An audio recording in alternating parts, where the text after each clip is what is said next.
Assalamualaikum warahmatullahi wabarakatuh. Perkenalkan, nama saya Tiara Jati Puspitaningrum, NIM 61011919054, Rombel PCKRA Angkatan 2019, mata kuliah Jurnalistik Olahraga.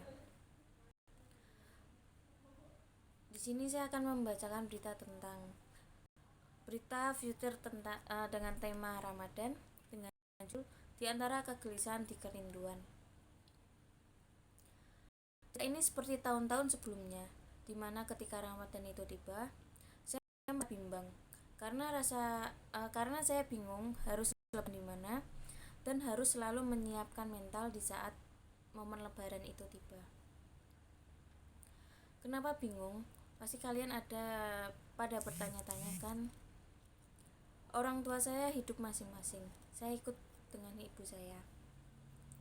Pada momen Lebaran kali ini, saya dapat jatah libur kuliah yang sudah ditentukan oleh pemerintah mulai tanggal 29 April sampai 8 Mei. Dari H-14 Lebaran, saya sudah gelisah mau seperti apa, sudah bingung sampai rasanya air mata itu mau keluar terus. Sampai waktu liburan itu tiba pada tanggal 29 April, saya diajak teman saya yang bernama Alvira pergi ke Yogyakarta. Dia ini adalah sahabatku dari SMP. Singkat cerita, kami berangkat pada pukul 12:30 waktu Indonesia Barat menggunakan sepeda motor. Setibanya kami di Jogja, untuk sementara waktu kami tinggal di rumah budenya. Sampai di rumah budenya, kami menaruh barang-barang, kami langsung pergi berkeliling di kota Yogyakarta. Kita berdua di Jogja sampai tanggal 1 Mei. Kegiatan kami pun hanya berkeliling-keliling, mengunjungi beberapa objek wisata di sana seperti Malioboro, Alun-Alun Kidul, Kopi Jos, dan kita berpergian ke arah Gunung Kidul. Keesok harinya, tepat 1 Mei, itu kami melakukan perjalanan atau kembali lagi ke Semarang. Kami tiba di Semarang sore hari. Setibanya di Semarang, kami memutuskan untuk keluar mencari makan. Namun pada saat perjalanan kami, kita berdua melihat ada seorang bapak-bapak tua terjatuh dari motor. Bapak tersebut terjatuh dikarenakan setelah menabrak gerobak dari ibu-ibu yang sedang mencari barang-barang rongsokan.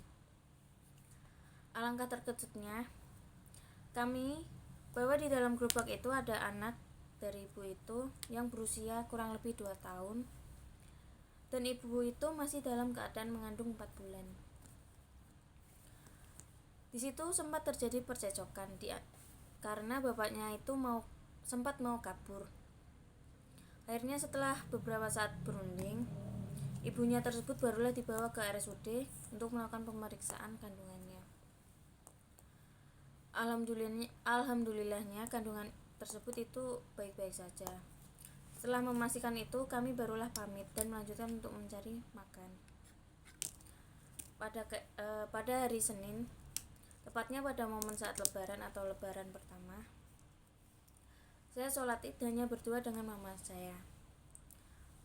Rasa sedih itu selalu muncul di saat seperti ini. Momen Lebaran menurutku adalah di mana orang-orang merasakan sukacita. Justru saya merasakan sebaliknya. Akhirnya setelah sholat dan bersilaturahmi dengan tetangga-tetangga, saya memutuskan untuk mengajak mama ke bude saya yang ada di Karanganyar, Solo. Kami berangkat sore harinya menggunakan sepeda motor. Kenapa ke rumah bude? Karena mama biar tidak kesepian. Walaupun perasaan saya masih sangat kacau, tapi dengan melihat mama senang, saya juga ikut senang.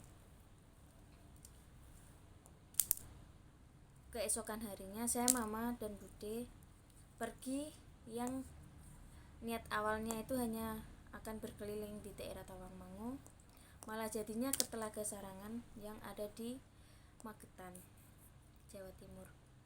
Di Telaga Sarangan itu, tiket masuk di sana dibanderol dengan harga 20.000 per orang, itu belum termasuk parkir. Di sana pun bisa menikmati beberapa wahana seperti perahu atau perahu motor itu, dan bebek air. Setelah dari sana, saya dan mama saya kembali lagi untuk ke Karanganyar itu. Singkat cerita, hari Rabunya saya dan mama itu akan kembali lagi ke Semarang. Namun sebelum itu, saya, mama, Bude, Pakti itu mau mampir ke Pasar Klewer Solo.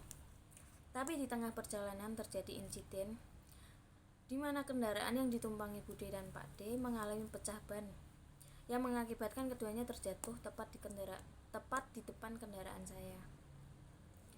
Akhirnya beliau dibawa ke klinik karena harus dilakukan penanganan, di mana kaki Pakti harus dijahit karena kakinya terluka cukup parah.